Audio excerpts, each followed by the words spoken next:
with my new ring light, so I'm not just in the shadows all the time. For $8, this ain't bad. $8 is good. All right. I was thinking about getting a medium-sized one. Yeah, I thought about because it, but it would be easier to set up than the for at least if I'm doing one-person video. yeah, ring lights are only It'd good. be easier to set up than the ones that I was using for the square rectangle ones. Yeah. Right, because I could just put I could put it around the lens on the GH5. You know, I'm bigger than that, right? Yeah. But like that, and then just stand in front of it, Yep, I thought about doing that. and it would probably look great for like just me talking to the Yeah. camera. I mean, this doesn't even have to be good because I'm using the same webcam everyone uses. And then I could put it on top of my monitor and stream, and it would probably look great. Yeah. That's what I use for my Overwatch, which I'm going to start streaming again. I've been playing a lot of solo rando queue, and I'm ranking up. I'm playing auto chess. Just got to play enough games, and I rank up. And my rank keeps going up and down because when I win like 3 games in a row, I get 1 rank for each game, and I get to like night 9. Yep. And then I lose a game, and it's like night 6, night 7. I'm like, what the fuck? That was one. If I'm winning 3 out of 4 games, or at least coming in first or second, 3 out of 4 games, I should be bishop something. Yep. Well, one season. And now I'm playing with the stupid thing, which is good, but the games are harder, so I'm actually winning less. Well, because Overwatch definitely stores something between like seasons. Because I was like upper gold, like edging into platinum for a while, and then like when they changed to the new seasons, one time I did my ranking matches by myself, and I did really badly. So I got placed in like low silver because I lost a bunch of the matches. And then every season after that, I'll win like 8 of my 10 placement matches, and it still puts me in like middle silver. Maybe you're middle silver. Nah, because when I play, I basically, now that I'm past ranking, I just win every game. So my rank is like slowly creeping up. I just have to play more. I go to grind it out. I basically just stopped caring about the rank in auto chess because like it's basically an RNG game, first of all. Oh, yeah. See, I only care in Overwatch because playing with silver people sucks because they all suck. Right, and it doesn't matter who I'm playing against because it's not that kind of game. And it's equally fun, even whether I watch people who are like Rook, Bishop, King, Queen on Twitch. Yep. It's basically the same game I'm playing at night. Yeah. So it's like, what does it matter to me what rank I am? It's not like, I'm going to become the world Yeah, it's not champion. like Overwatch. It's not like, imagine if... I'm never going to play it, even if I did rank up every single game I played, I'm never going to play it enough to reach Queen, even if I could. Like, it's possible that if someone gave me their Queen account, I could just win the game, but I would have to play so many games to get there. Yep, but Overwatch, like if I play with silvers, it's just like, well, literally everyone on my team is just kind of puttering around and losing. I really want someone to make a ranking system where you could theoretically play one game and immediately be rank 1, right? Like if I played Rocket League, and in the very first match I ever play, my opponent is randomly the current best Rocket League player in the world, and I win. Shouldn't it immediately move me from last, like, provisional rank to Well, it depends. 1? Could you consistently beat that person? 1 should be enough to at least move me there for now. I'm going to have to then play another game, right? It also depends how much randomness exists in the game, like hockey versus basketball. Right. But, like, if I went down to the tennis court and there was a tournament and there was, world's best tennis player. What if Federer had the flu that day?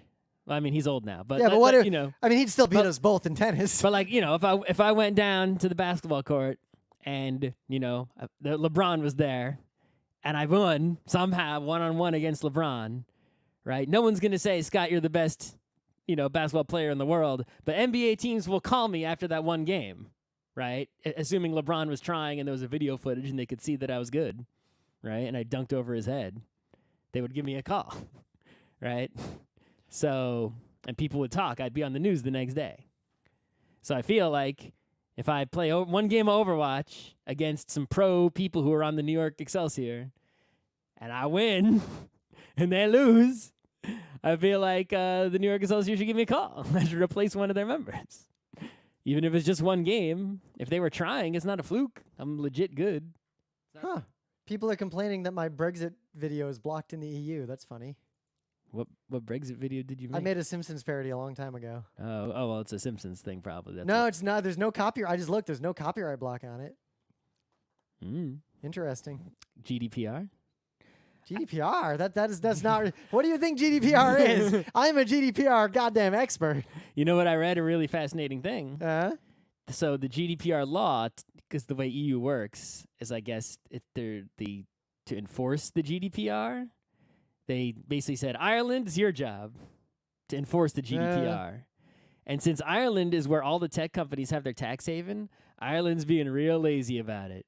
The only enforcement actions for GDPR have been against like small time. Like none of the big companies have faced any GDPR scrutiny because they're all using Ireland as a tax haven, and Ireland's being real lazy about doing its job of enforcing the GDPR. I worry a lot in my day-to-day professional life about GDPR. I think that's a really weird thing for even the EU to do, to like task a specific country with enforcing it's right. That'd be like the US passes like I don't know, a gun control law finally, and it's like, New York, it's your job to enforce gun control for all the other countries. But I guess that's because they don't have a federal system there. Yeah, the European Union is actually more complicated than you might expect. Yeah. Yeah, there's no copyright claim whatsoever on this thing, so Okay. we'll find out if that is true, that video is blocked, because that'd be really funny if it is. Anyway, we can do the show. I go back to the live dashboard because I saw people chatting in there. Why are they chatting? Because we are an entertaining duo. Go away, people who are chatting. There's a bunch of people. There's 3 people in there. Okay. 3 too many. Well, maybe one of them is you. No, it doesn't count. It doesn't count you if you're on your own live dashboard. What did they say? Hooray! The best hour of my life is back. This is the best hour of your life. That is so sad. We're good. We are quality entertainment. Please go and get. The only thing you could be doing better with your time than watching us right now is watching some Neil Cicerega video. Go get like one of the great movies. I don't know, like go watch Seven Samurai right now. That'll be like the best 3 hours. There you go. All right. I just saved you from an hour of Geek Nights. All right. Anyway, let's start. Let's get this done. It's Thursday, April 25th, 2019. I'm Rim. I'm Scott. And this is Geek Nights. Tonight, Us, the 2019 horror film. As opposed to a meta show about us. Yes. We've done enough of those in the old days. You can find them. Geek Nights has been going for like 15 years. So, what do you got? I biked home in the rain today. Oh, did you get wet? A little bit. I'm glad I got that roll-up fender, though, because I don't care. Like, I will bike in pouring rain. I checked the weather and therefore did not bike. When I got up, the weather said it will rain at like 8 p.m. When I got up and I checked the weather, it said it will rain on your way home. Yeah, when did you get up? Because I left for work at like... Not just the way home to here, but also the way home from here. Oh, yeah, yeah, it would have rained then. But when I checked the weather, it said no rain is like 8 or 9 p.m. Anyway, so... It's a new year of bike commuting time. Finally, it's warm enough. So, my plan was, I got the road bike, but I don't want to commute on the road bike. Yeah. Right? And I got, the new office. There's like a bike room, and I managed to get the key to it by luck. I don't know if anyone else in my office is going to be able to get a key, but we'll find out. Anyway, so I'm like, now I want to put my nice road bike in the bike room. So I'll use my commuting bike. And I was like, commuting bike, it's a little old. It's 10 years old. It was only like $500 10 years ago. It's gotten beat up a lot. The seat has like holes in it. Yep. It's always been like an inch too big for me, right? I always needed like one size smaller, but it's still rideable. It still goes, right? So I'm like, you know what? For my last year of this bike, I'll take it in and I'll get like some real maintenance so it's super smooth and I can like drive it like crazy this last year. I was thinking I'd get a new chain, make sure maybe new brake and shifting cables, make everything real good. True the wheels if they need it. So I bring it in, guy looks at it, we talk about some problems, and then he's like, all right, I'll work on it later. He doesn't start working on it until like 5:30 when I get there. But he's going to true the wheel and he's like, well, hold up. This rear wheel, check this out. And so I thought the rear wheel was out of true. It actually wasn't. Despite being 10 years old, both wheels were actually pretty damn true, spoke-wise. Yeah, well, because you don't bike that aggressively, and especially on like a commuter, like cheaper bike, so I could see why. Well, but it's I only also untrue going my on wheels because I keep popping spokes. It's going in the shitty roads of Manhattan and such. But True. anyway, he's like, the rear axle is broken. And I'm like, what?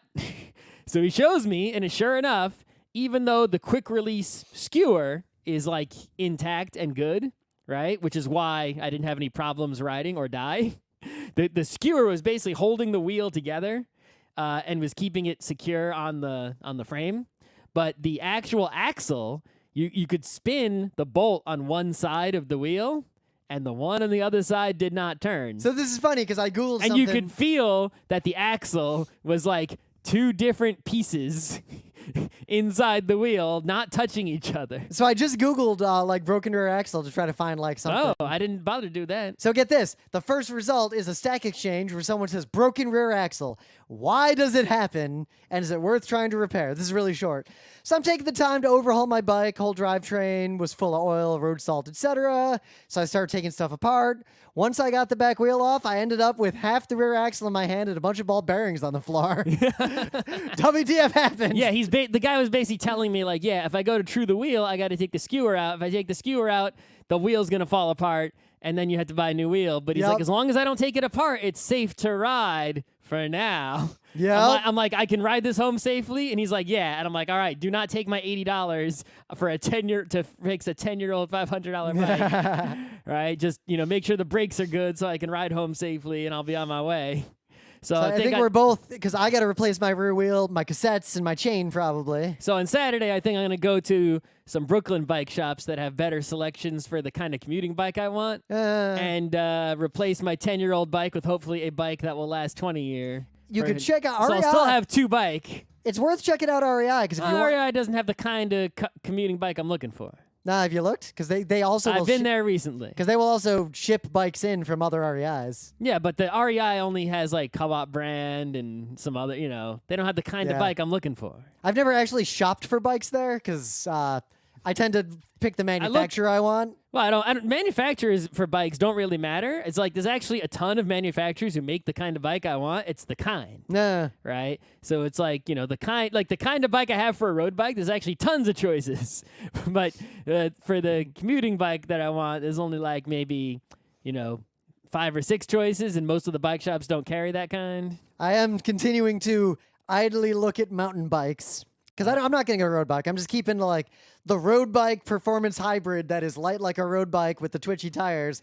But it's not a road bike. It's still got bullshit handlebars. Yeah, just, for going a long way, it's not. Yeah, there's a reason why I don't do the Century. There's a reason I got 2 bikes, right? To go a long way, I can't go a long way even on a better commuting bike, right? I mean, really, in my perfect world, I would have 3 bikes. I would have a full suspension mountain bike, I would have a hybrid, and I would have a road bike. You should rent a road bike one time.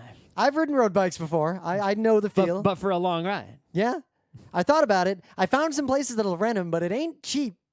No. It's cheap. It's a real good bike. It's cheap to rent a road bike for like a month, but to rent it for like a weekend, like one long trip, not worth it. Rent it for a month then. I was thinking about it. Like you could just rent a road bike every summer and always have a great road bike, and then in winter you don't need it; you don't have to store it. Yep. The real problem is because I primarily ride on mountain bikes and hybrids, I still have mostly mountain bike and hybrid physical reactions and reflexes. But yeah, I'll probably go get some bike on Saturday. See what's up with that. I'll probably keep poking around. Most likely to get my current hybrid repaired. It's accumulated a lot of wear and tear over the last decade.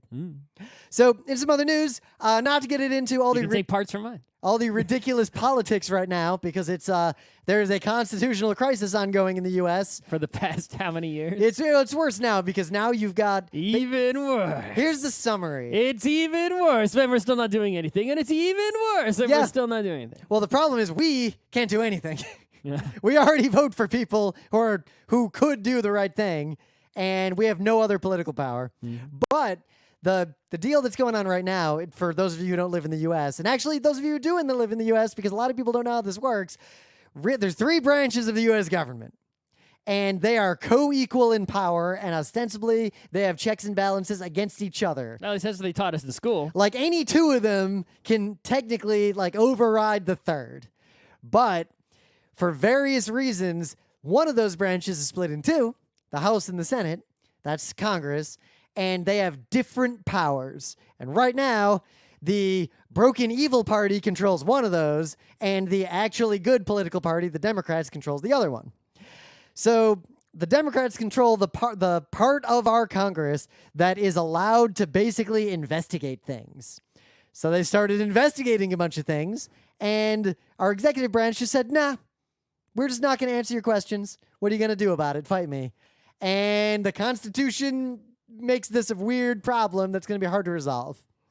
So, independent of all that, because this isn't Geek Nights politics, as you may know, we tend to endorse candidates on Geek Nights for various things. Rim does. Well, Geek Nights does officially.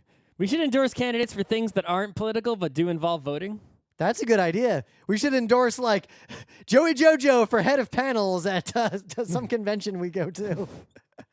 But in the Democratic Party's primary has begun, even though the election is not for a long, long time. I don't know why they do this shit so early. They should like have some sort of rule that like you can't do this until. Well, what exactly would the rule say? What if I'm not technically running for president? I'm just going around like giving speeches about great stuff I care about and my own opinions.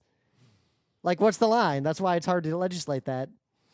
I mean, there are countries that don't have freedom of speech but heavily regulate political campaigning, like Japan, where it's like, for at least I remember learning, I don't know how true this is anymore, where it's like you can only send X flyers out. They're like a specific number. Like they really live, like specifically, they were like, you can drive your van around with megaphones on it for this much time during these hours. Like everyone was limited to exactly the same amount of campaigning resources, like to like really specific details. Right, so we could go to that far. Right, actually don't have much of a problem with that as long as you're not, some principled, free speech person. Right, it's like, yeah, you can say whatever you want, but you may give 10 speeches, you may have 5 rallies, you may be on TV for 10 hours total. Right. So what if I don't declare that I'm running yet, and I just have a big party? Like I just throw a giant house party. I rent out a convention center and have a party. Well, we check. You're a candidate now. Let's see how many parties you've had in the past. All the stuff you've done that may contribute is now going to count. It's like, okay, you drove your campaign van around all last year, and now you want to run. Oh, actually, you can't run because you've already gone over the limit. And as soon as you go over the limit, you're kicked out. You're not even on the ballot. The end. The other problem is and that if you did the exact limit and you've used it all up, it's like, oh, you've already met your quota. Can't do it anymore. But you're running, so. Got to use the other stuff now. Yep, but then here's the problem. This is sort of a fundamental problem in American politics. Someone else who is a fan of you does not. They just throw their own parties and they like you. So they give their personal opinions. I wonder how Japan gets around that. If they still do have these kind of rules.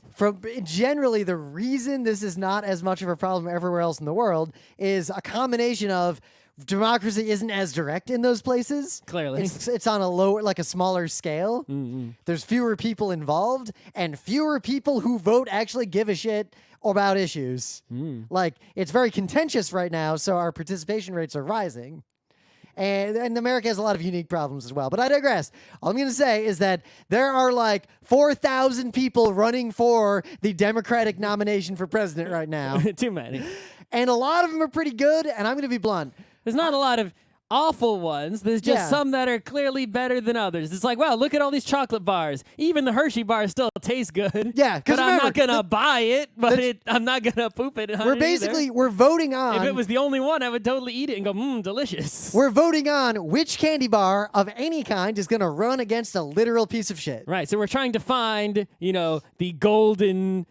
Swiss chocolate bar. That's the one we want, but we'll take pretty much any chocolate we can get because right now we have shit. Yep. So, in that primary with a lot of people, like, I will vote in the general election for literally anyone the Democrats nominate. I will take the Hershey's chocolate. Yep. Yes. But I would prefer, and I think as Geek Nights, the best tasting dark chocolate, 88% cacao.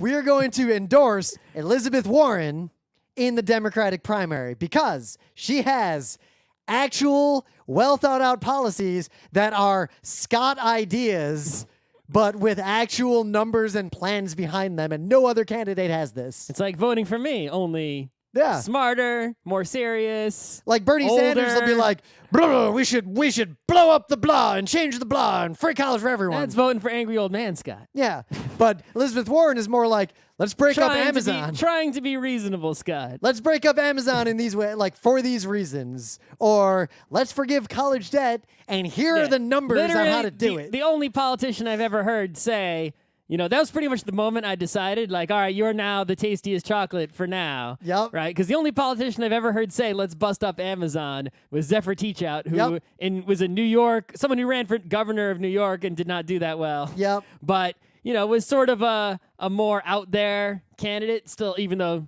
she's really smart and cool, Yep. right? I like her a lot. But then to have someone running for president with a good chance, come out with the same kind of position in a more reasonable, less far out way. Just, like I saw a tweet like Elizabeth Warren just says, I want to break up Amazon. And I'm like, well, I'm voting for that. Yep. I saw the college debt forgiveness Person thing. with Amazon credit card and Prime account and buys everything on Amazon. Yep. Votes for candidate who says, let's break up Amazon and says, Amazon, get out of my neighborhood. Yep. So, if we would recommend that you also support Elizabeth Warren in the primary with the caveat that we all understand. Now, if you're saying, I don't care if a Snickers bar or a Three Musketeers gets the nomination. We're eating it. Now, if you might be saying, well, wait a minute. The primary is like when? Well, forever. Right. And you might be saying, well, why does this matter now? This primary is so far out. I'm going to vote then. I probably might not even get to vote for her if she loses. Because voting is the least important part of the primary process. She might drop out in some earlier round. Yep. And I will tell you exactly why this matters right now. Because, like we said, we don't have those restrictive rules of Japan or anything like that, right? You know what you can do right now? You can give Elizabeth Warren money right now. Yep. Or you can also talk about her on social media. Like, that sounds dumb and silly, but that is what gets people to pay attention. It's weird, but it works. Anyway, so if you have money Yep. and you got money to spare, right, you might be saying, well, I could just give my money directly to something cool like, Planned Parenthood, which you could do that too. You should, maybe. But all those things will be destroyed if the Democrats don't retake power. That's right. This is an indirect, right? So you can give like $20 to Elizabeth Warren, and if she somehow wins, you effectively then multiplied your money because that will then redirect trillions of dollars in the U.S. budget. Yep. And then you won't need to be given $20 to, whatever it is. You're going to give your $20 to some fight cancer fund because the NIH will be funding right, instead with $1 bajillion. Also, a secondary reason that we're for her, I just clicked on her webpage randomly, and she's just holding up a microphone. I can see Does her webpage say "Give me money" on it? Of course. Of course. It's American politics. Yeah. You vote with your dollars and your social media. Actual voting is like the least important part of our process. But she's holding what looks like either a Shure SM58. Oh. It might be a Shure Beta 58A. I can't tell. Oh. It's one of those two. Okay. She knows how to use a microphone. Yep. That's So, a big plus. What do you got in the news? What do I have in the news? Let me see. What was my news? Nintendo issues DMCA. Oh, take yeah. So, we often talk about scenarios where someone is out there making usually a video game, and that video game is new, and it's usually a remake or a remix of some kind, and has a blatant, complete disregard for all copyright and trademark law and intellectual property rights just across the board. For example, it was like a Metroid remakes, that 3D Chrono Trigger remake, right? Things along that line have happened many times. And on this show long ago, maybe Rim can find the video again and link it. Someone gave the excellent advice, which is also my advice, that they just made a video expressing the advice better than I did. Maybe find the GeekNights episode where we had it as thing of the day or news, whatever it was. And basically they were saying, hey, if you're making one of these things, shut your fucking mouth. Don't tell anyone you're making it until it is done, and then release it. And then even if it gets taken down, it's okay because everyone has it, right? So here we go. Somebody made, and this isn't a big deal. It's not something you're actually maybe going to want to play. It's a big deal from a technology standpoint. Right. It's it is impressive. It's like I want to play the Metroid remake and the Chrono Trigger remake that got hosed. Yeah. But I don't really want to play this so much. But what it is, they remade Super Mario Brothers 1 for the Commodore 64. And if you're old enough to be from that era, that is shocking to hear. It is incredible that they were able to make that hardware play that game, considering other games for that hardware from when that hardware was popular were nowhere near as good as NES games. Yep. Right? So they were able to do this pretty like Gianna Sisters for Commodore 64, which was like even that was getting, sued by Nintendo. Was nowhere near as good as this thing looks. It's like incredible. It's shocking how smoothly it plays. Yes. So it basically looks like Mario Brothers with slightly meh colors. Yep. Right? And it plays super smooth. It looks exactly right. It plays exactly the same. The levels are the same. It's obviously a blatant copyright trademark infringement on Nintendo's property. It's also the kind of thing that I think needs to be protected by a modern, revitalized copyright system. But I Regardless, digress. the people who made this were very smart. And you know what they did? They shut their fucking mouths. They released version 1.0. It's Yep. out. You can get it from someone else who got it. And then Nintendo came and shut them down. And it was like, okay, that was surprising that even this Commodore 64 thing in 2019, you're shutting down? Really? Okay, but I guess you're Nintendo. That's what you're going to do. But guess what? Everyone has this now. You can get it. Yep. It's not, gone. It's not stopped before it was finished development. I think it was like one dude spent like a shit ton of years working on it. It's amazing. You can go get it if you really want to, or at least watch a video of it. And Nintendo got burned because someone followed the correct advice. So if you're doing anything like this, follow the same advice. Yep. It works. Proof. So I don't have any news because as much as I would like to yell about politics, I'll just yell into my pillow tonight. It's got Star Trek Voyager is a show. Isn't that a really old one? From It's a like really the old 90s? Star Trek. It's the one that came after. Basically, there was Next Generation and Deep Space Nine, and then this was the one. And the So reason here's what Scott, who doesn't like Star Trek, knows, right? all right, The old Star Trek, the original one. TOS, Right. That was like, Captain Kirk. yeah, but that was the one where it was like alien babes on alien planets, old school kind of pulp sci-fi. Yep, action. Galaxy Express, like land on a planet. There's a crisis. We deal with it. We leave. Right.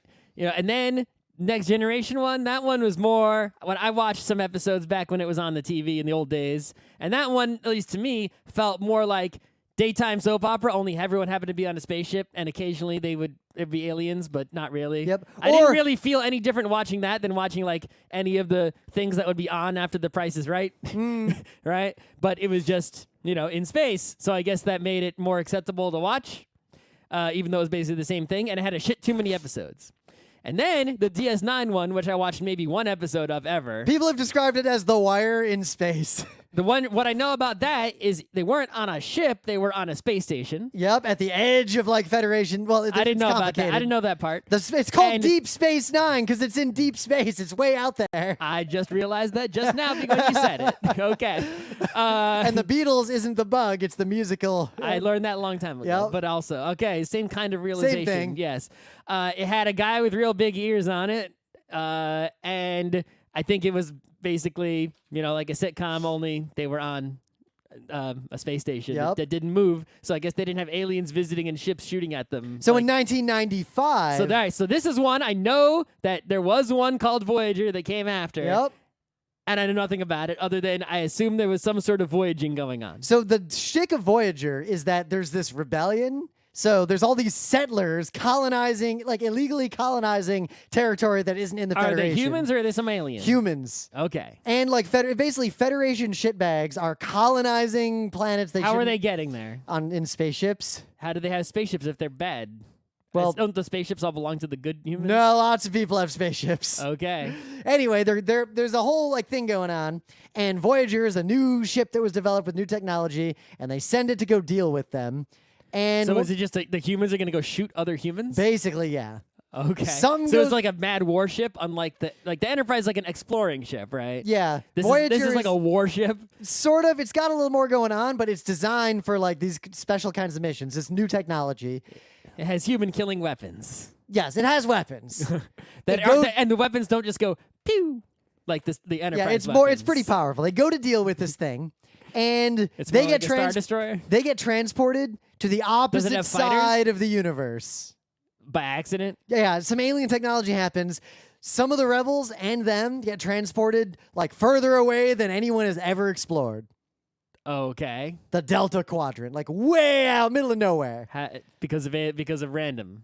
because of alien thing that happens. Uh-huh. So then, basically, The whole thing is them flying back home. them and the rebels just all get on the one ship, and the goal is, how the fuck do we get home? Even at our maximum, So the, like, so the whole plot of them being rebels and them not being rebels goes away because like, well, we're all in this together now. It doesn't Yep. matter that you're rebels. yeah, we're fucked now. But We're- you can settle in the Delta Quadrant if you want. even at warp 9, like many, many times the speed of light, it'll take us like 100 years of direct flying to get home. Well, I If- assume they do the 100 years of direct flying. It just takes 100 years. So their goal is just to not die and get home. Right. So I would just do the direct flying in 100 years and Yeah. then just try to live 100 years. Oh, yeah, but along the way, they try to, like, can we make our engines better? Can we find a thing? Can we get a message to... Oh, like, they try to stop and like at places yeah, to get they basically stuff. they continue their mission of explore, like do the thing of explore while Their mission trying to wasn't take. explore. Their mission was kill the rebels. Well, yeah, but the general mission of Starfleet is to explore. Oh, You know, to go where no one has gone before and all that. I thought that was only the To boldly go. Enterprise's mission.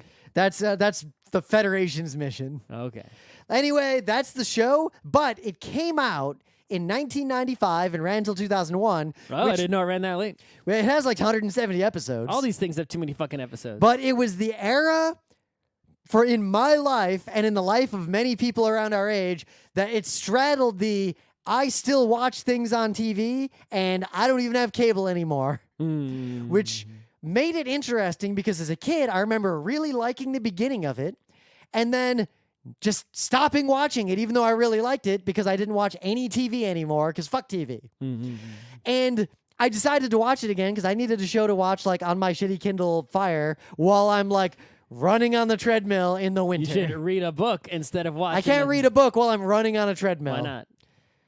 I dare you to run on a treadmill and read a physical book at the same time. I could do it. You could not. Yeah, I'd hold the Weird. book. All right, I want to see video. We will video this for Geek Nights of you running at 9 miles an hour on a I treadmill. don't know if I can run 9 miles an hour. All right, we'll figure out how fast you can run, and you've got to run at that speed for like 20 minutes while reading a book. I don't know if I can run at any speed for 20 minutes. Yeah, I'm I picking can holes walk in for your- 20 minutes. Yeah, I could read a book while walking. Why would I walk on a treadmill? Cold outside. The whole point of being on a treadmill is to exercise. I'm going to run at like 9 or 10 miles an hour on the treadmill That's for not a 20 thing minutes. I do. Yeah, anyway. So I watched all of Voyager. Okay. And I you guess know it what? must have been good enough for you to keep watching it. Here's the If problem. it was bad, I imagine you would have just stopped Here's what's fascinating. before 100-something episodes Here's what's fascinating. I realized rewatching this show with adult brain. and also like with adult brain and continuing to watch the show beyond where I stopped watching, I realized that the show is actually really good. And the only reason I stopped watching and remembered it being boring, Because you stopped watching TV? it was commercials. Oh, that's true, too. Because when I watch these episodes, every time, like I see the moment coming of it's gonna cut to a commercial break. Fuck this! I realized when I was a kid, as soon as the first commercial break happened, I turned off any TV show, just instantly. So I remembered the first setup of every single Star Trek Voyager episode up until like the year 2000. And I don't remember how it resolved because I turned it off or fell asleep as soon as the first commercials came on. Yeah, I'd only ever watched 10 Commandments on television, and I'd never watched the whole thing in one go. Yeah. I always but I've seen all of it. Moses. And I'm a big fan. Hot Yul Brenner. Right, but I watched it again because it was Passover, and I downloaded the 1080p HD. Nope. And I watched it all at once. And this 1080p I downloaded even included like this introduction at the beginning. It was basically what you would have seen in the theaters Ooh. in 1956. It included an intermission and the overture. That's good biz. Yeah, and it no commercials. And the fact that there are no commercials made it way easier to watch and understand and more impact. Just better in every way.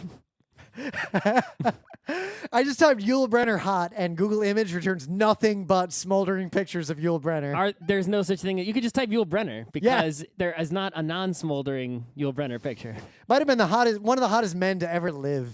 He's up there. Yeah, he's definitely up there.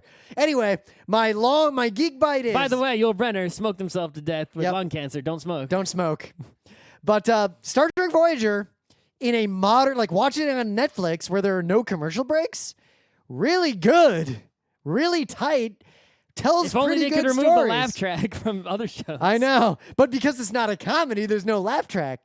And as a result, Comedy for Scott. I will say that Voyager is actually one of my favorite Star Treks. Now that I've watched it in a modern, post-commercial, post-television context, and the best characters are the non-human characters. Basically, the Doctor, who is a hologram, and the Borg are the only two actually good characters.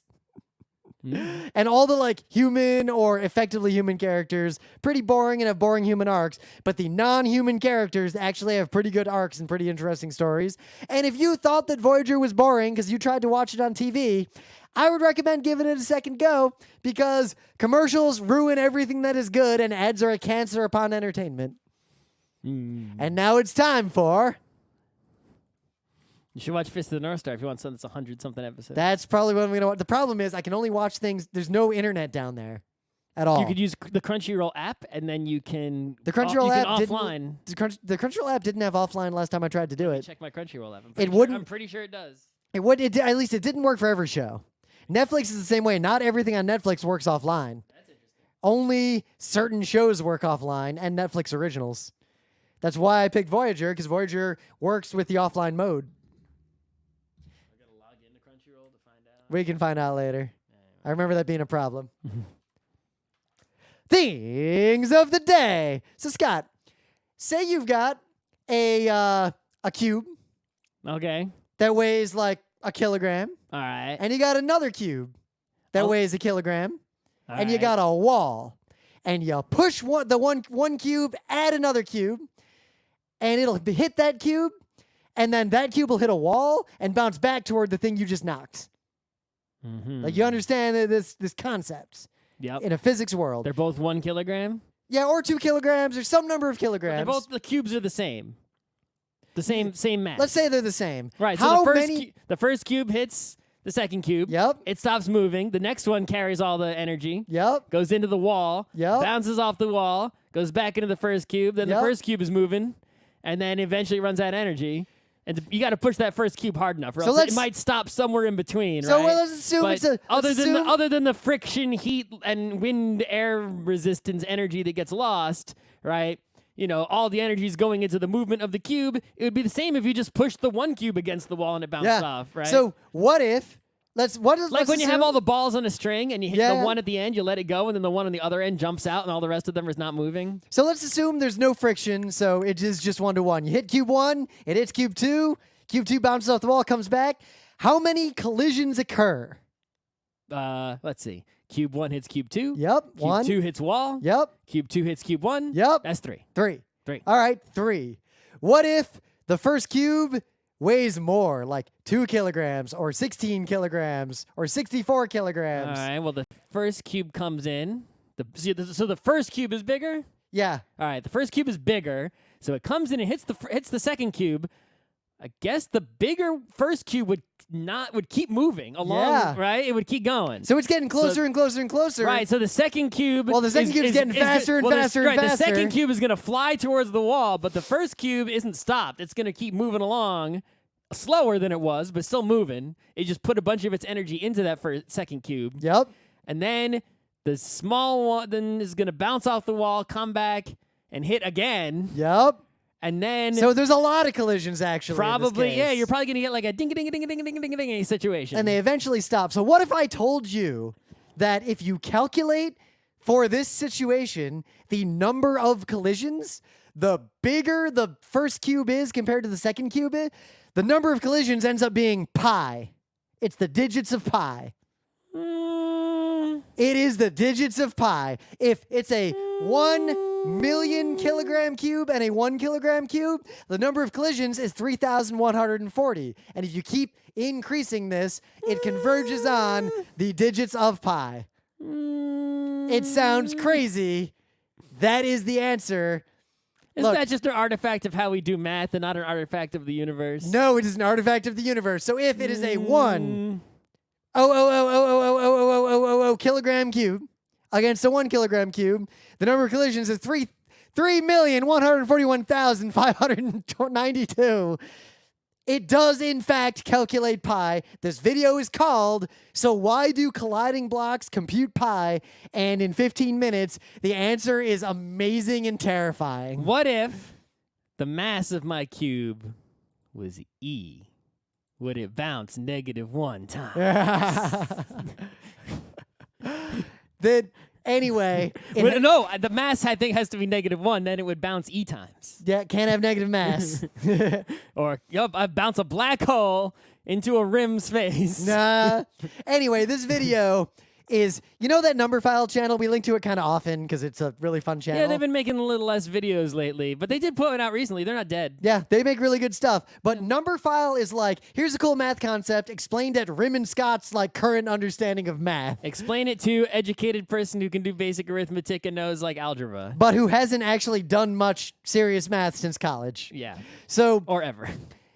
3 Blue 1 Brown is a channel that basically is number file for people who actually continued to study math. Oh, so I can't understand anything in this video. You will. It's just you have to give this video your full attention. But I'll just trust you on the pi thing. it's kind of amazing, the explanation. Good fucking God. That is an amazing Colliding thing. blocks. That is amazing if true. Calculates pi, and the reason it calculates pi actually does make sense. What about spheres? What about you spheres instead? They do the same thing because they're... Wouldn't they calculate some squares? Well, here's the thing? problem. Are they the Instead of same a physical round? size, just with They're different not, masses? Well, no, they're not sliding. They're rolling, right? As opposed We to... already said perfectly elastic, no friction, so it wouldn't matter. But if one's bigger than the other one, it matters a lot because now their center is in a different position, so the first one might like bounce over the top one. Or All right, what if I hit a small thing into a big thing, but I hit it fast enough so the big thing moves, and the big thing starts out close enough to the wall that it still bounces back? I don't know. Anyway, they calculate pi, and it's fucking amazing. What do you got?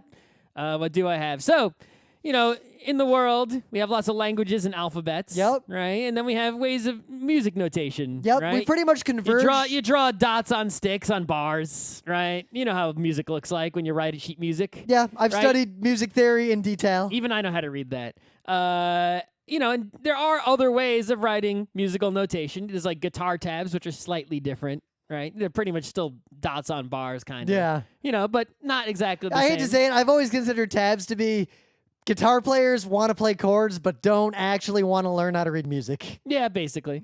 But, you know, there have been other musical notation systems in history. There still are many in use in some places, but pretty much the normal one that you think of with treble clefs and shit is the one in most of the world. Yep. Right?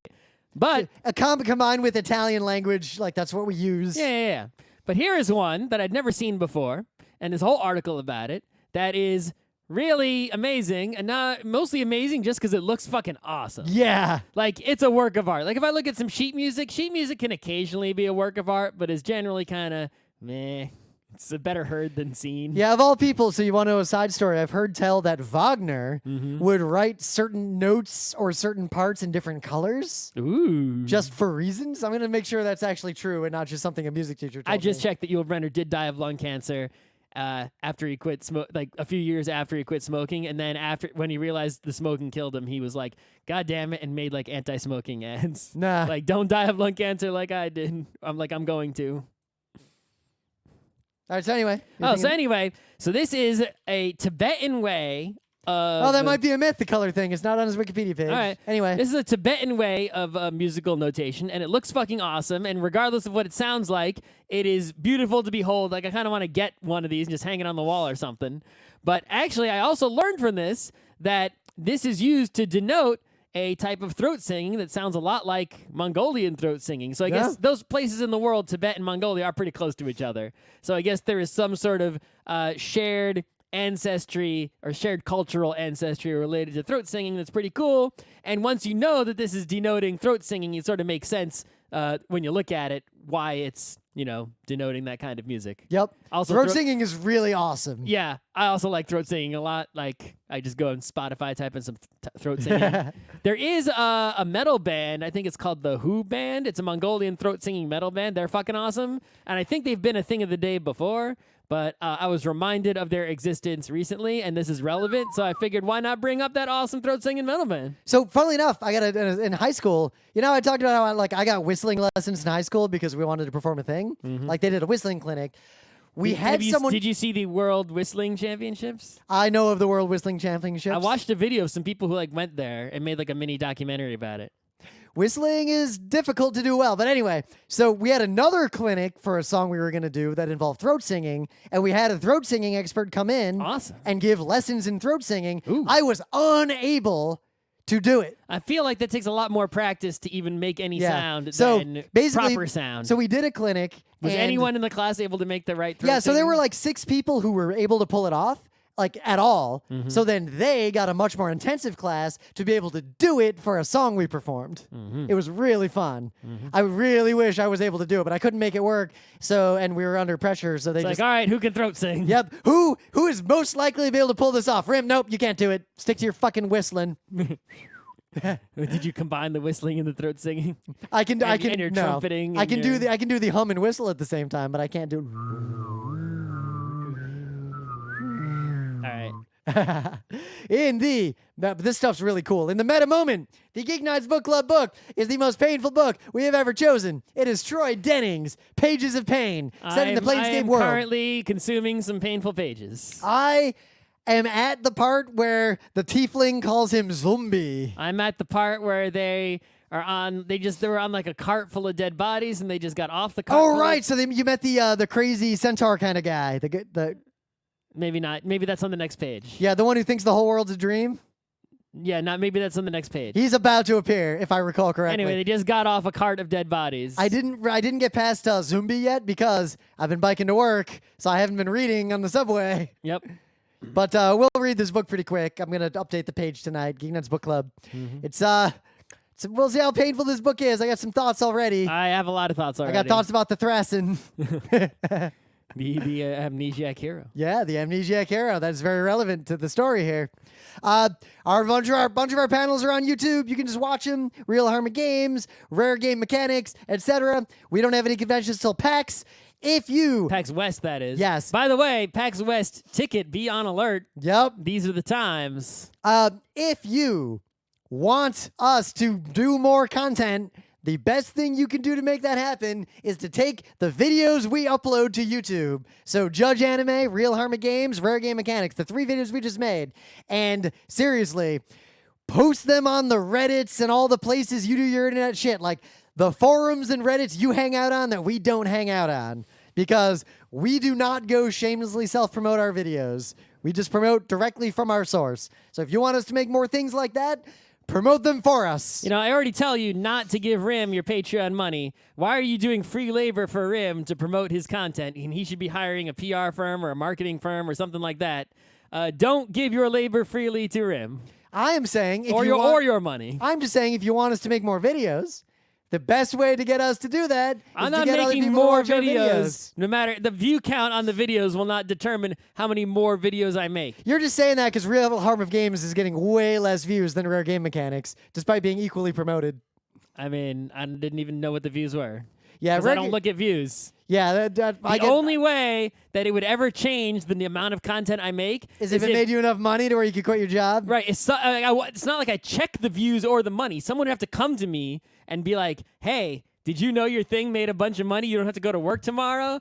Right? Because I don't look at it ever. I'm just saying, views are like buying lottery tickets. Probably not going to change anything in our lives, but it only takes one thing going viral to be good. We have the biggest thing I've ever made in my life is a My Little Pony mashup. So, Yep. oh no, actually, the biggest thing, the most popular thing. The most viewed content I've ever made is a video of Rainbow Dash going, oh my gosh, oh my gosh, oh my gosh, oh my gosh, oh my gosh. The most viewed thing I ever 5 made times. is a Goonies Game of Thrones mashup I made when Game of Thrones was still in like season 1. It's still up. It hasn't been copyrighted. Isn't that ending soon? Yeah. Right. I've Maybe never wa- I'll I've ne- start. Maybe I'll watch it all. And that once I've it watched ends. 0 of it, and I plan to keep it that way. I would put it this way, Scott. If you watched the first season of Game of Thrones, which ain't long, you would probably really like it because it'll scratch a lot of the same itches that like Prince of Nothing kind of thing does. And it always does, seemed more like a L5R to me. well, I guess the way I'd put it, with the wall and I can see that. Like the little And the I know, warring factions. or care about Game of Thrones, it basically felt like L5R with different skin on it. I'll put it this way: season 1 is pretty good, mostly because there's smart the characters, even the good ones, the evil ones, everyone. They do the smart thing, and it's pretty good. And Doesn't then Wheel of Time also have a wall with bad guys on the other side? yeah, sort of. In the Northeast? Yeah, it's got a couple things like that. Uh-huh.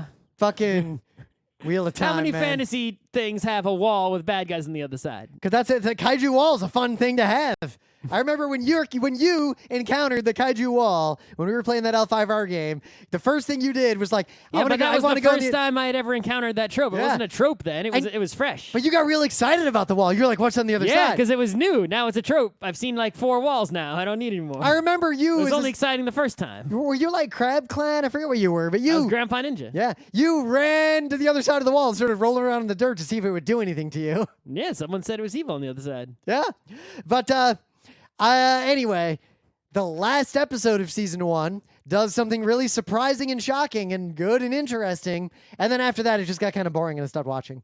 So you can watch just the first season. You get everything you need to get out of it. I'll just watch something else. That's pretty good. It ain't that long. I'll watch He Who Punches Only One Time. Oh yeah. Or I'm gonna finish Dororo, and there's gonna be there's the new Ikuhara anime. There's stuff to watch. Adventure Time's done, so you don't have to watch that anymore. Nope. All right, let's get into it.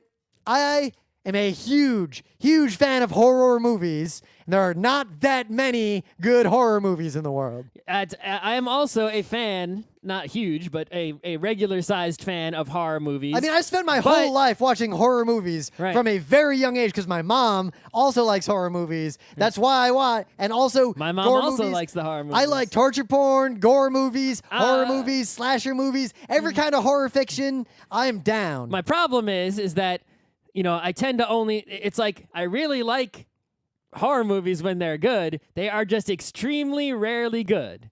Now, also, there are very, very different subgenres. So it's of like, horror. everyone's like, you're a horror movie fan, but like you only like a handful. It's like, yeah, well, 99.99% of them are really kind of lowbrow, crappy, cheaply made, bleh. Well, look, like the because, sub- and it's not the fault of the genre, it's the fault of the fact that, it doesn't make the biggest money, so they don't invest the biggest money into making horror films that often. So And they're much usually like lower comedy- budget, lower production value. I'd say it's two factors. It's the factor of one, they don't make like even a great horror movie just won't make that much money compared to like another movie. Yep. And horror is like comedy in that it's really fucking hard to do. Oh, yeah. Like it is real hard to make a good horror movie. It's real hard to make an actually funny movie. Yeah, but like my top ones are like Alien, Yep. John Carpenter's The Thing. Yep. It's like, those are pretty much the best ones. But also look at subgenres. Like horror is one of those things where people who are aficionados like really get granular about the subgenres. I should watch Alien when I get home. Yeah. Or like slasher. No, I should watch The movies. Matrix when I get home. Oh, we were thinking about watching The Matrix the other day. I watched a clip from The Matrix because someone did a thing of like how they did this scene that I didn't think about. Guns, lots of guns. Yeah, no, that scene I know how they did it. Oh. It was, but it was anyway. I saw Stop this trying clip. to hit me and hit me. I saw this clip and I was like, oh shit, I just want to watch The Matrix. Of course. Oh no. Oh no. Maybe I Should I should. show you a Star Wars clip? But no, I got shit to do tonight. Scott, let's watch just one episode of Cowboy Bebop and stop. As long as it's the last episode. Let's watch the last episode. And Bang. Even then, I'll watch the end of it and I'll be like, ooh, I should watch the beginning. Let's watch the first episode of Evangelion. No, no. The first episode, the moment where Evangelion grabs me, if I watch the very beginning, I'm fine until you see that N2 bomb go off.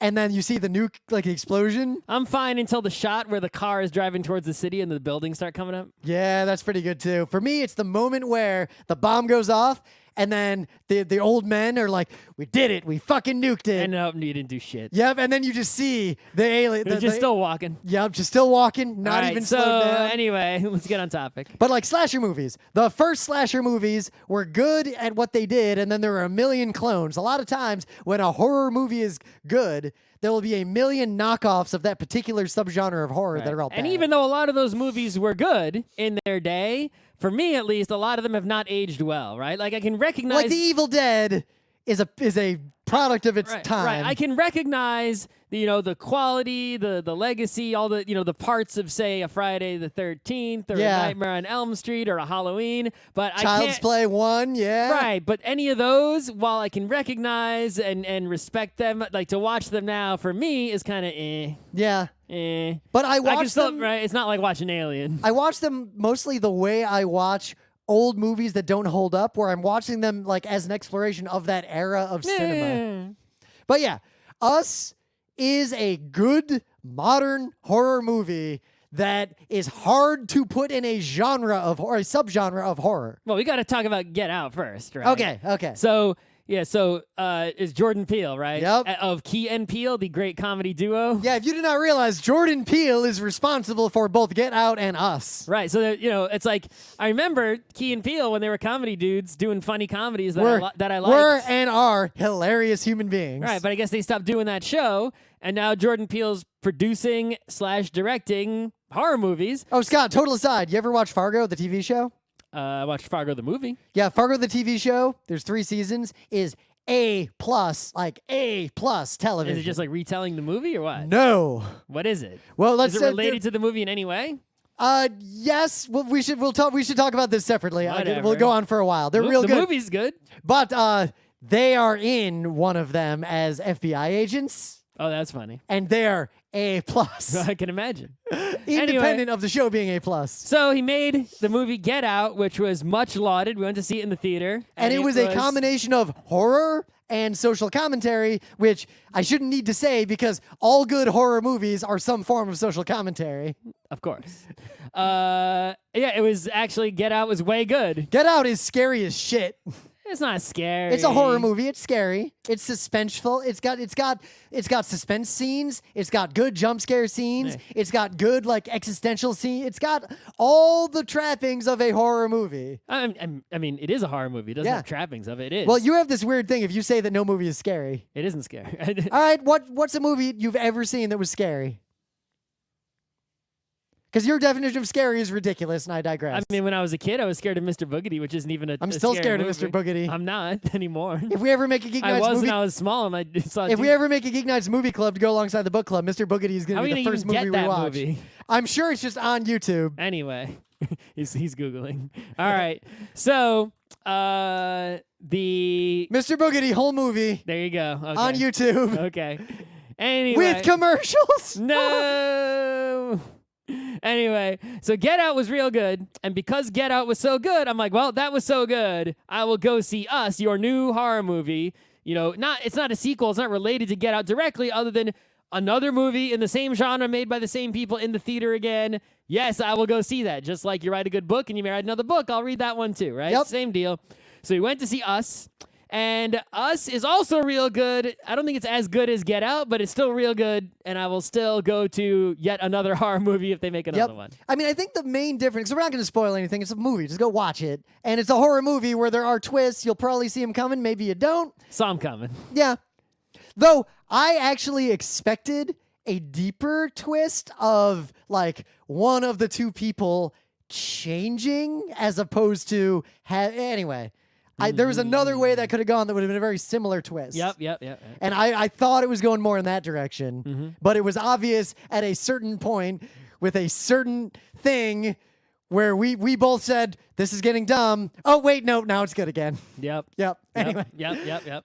So the good points about this movie are that, number one, the score and soundtrack are just perfect. They were. So I remember while watching it, right? Not the score, the orchestral music, right? But the tracks that they, of popular music that they selected and inserted into the movie were always the most appropriate song possible. Yep, but Right? they served a good purpose in the sense that the movie is both a horror movie with various kinds of scariness and such, but it is also funny.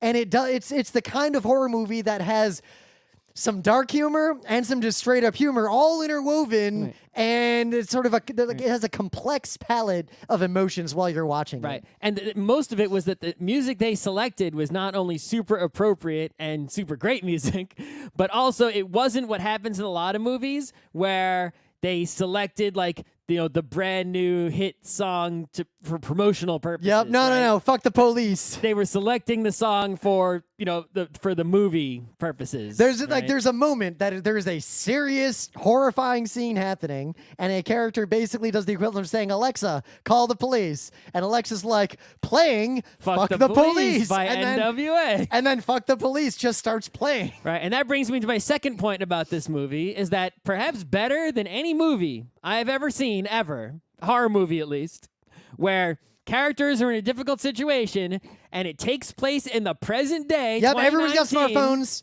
Like, Everyone's got cell phones. There's Alexa right there. There's cars. There's boats. There's every conceivable modern technology is available. they're in like a beach town with a And lot of people. They're not even that isolated. They're not isolated at all. They're not, right?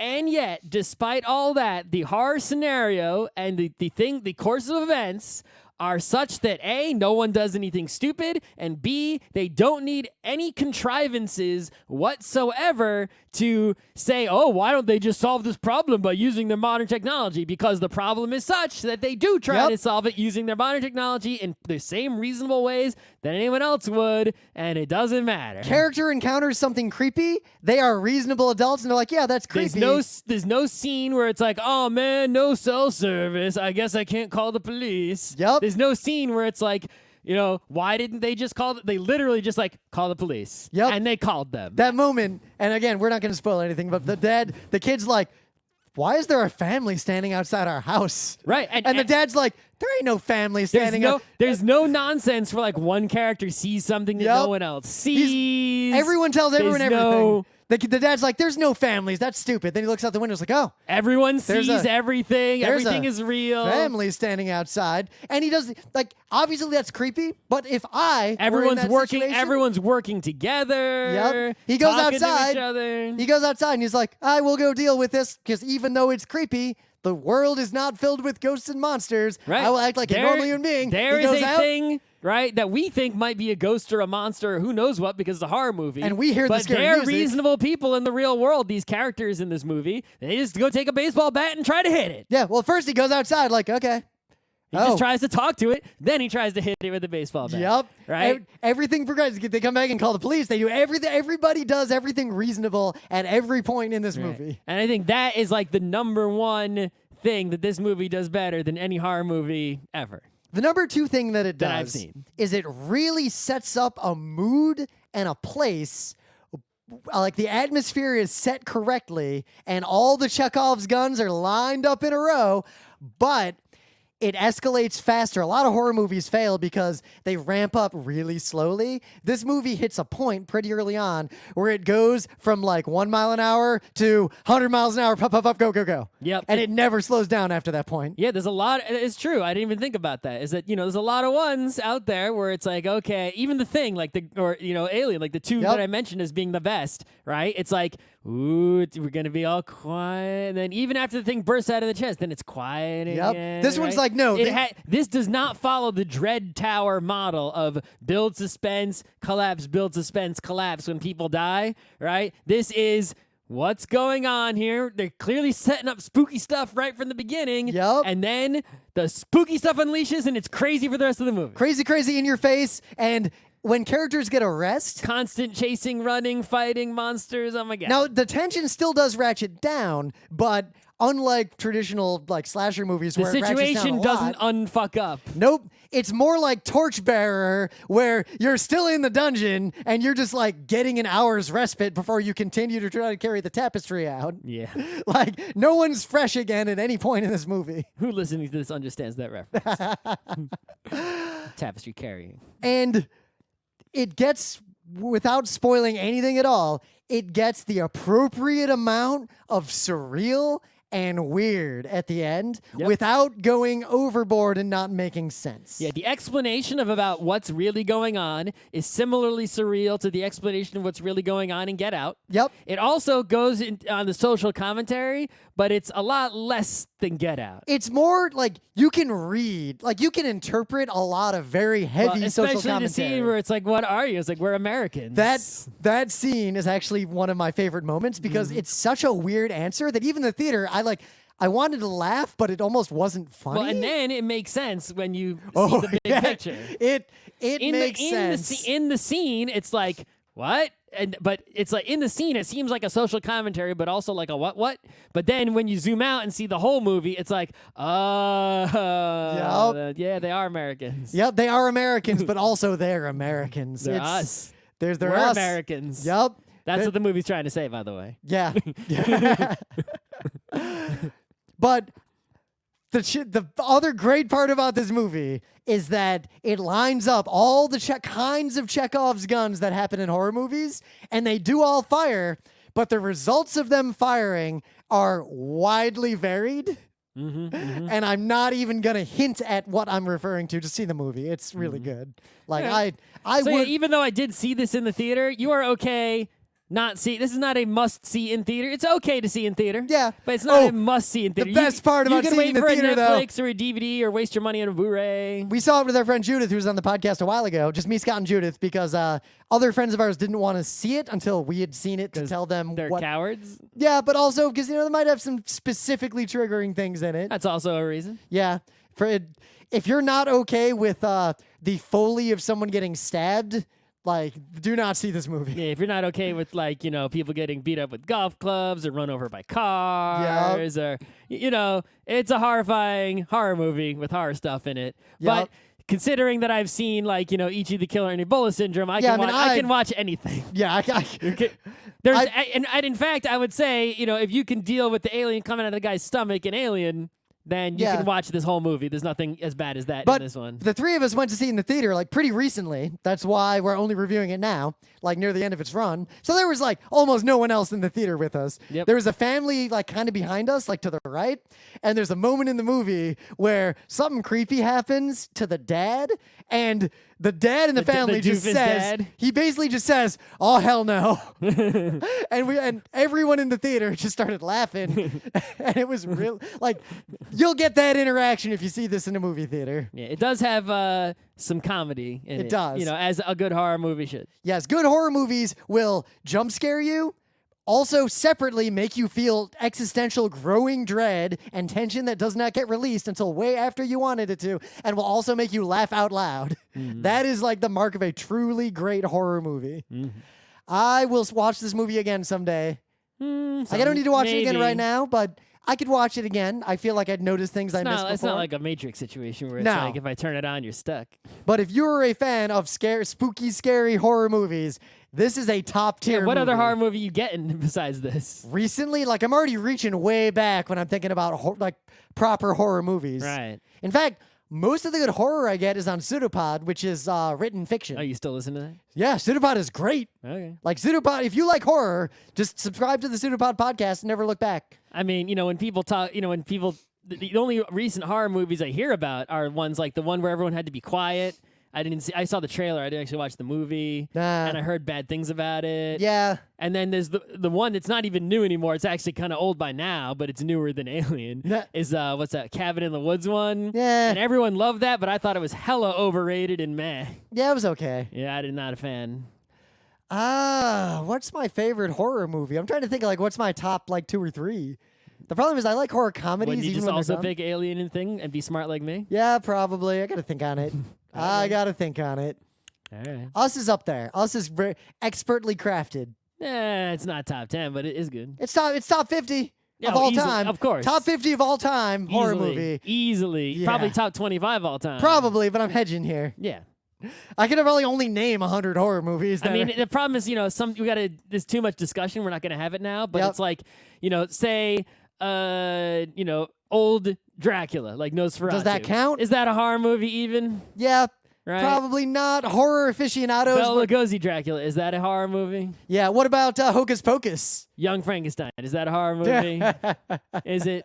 Does it count? No, that does definitely not count. Even though it has the proper noun tropes of horror, that's its own subgenre. Right, so I'm saying That's in the same subgenre as the Munsters. Right, there's some kind of discussions you got to have there before we can start making this list. Yeah. But go see Us. Right now, I want to make the menu, not the Yep. list. Just when Us is on Netflix or whatever, definitely see it. It's really good. I hunger. And we're done.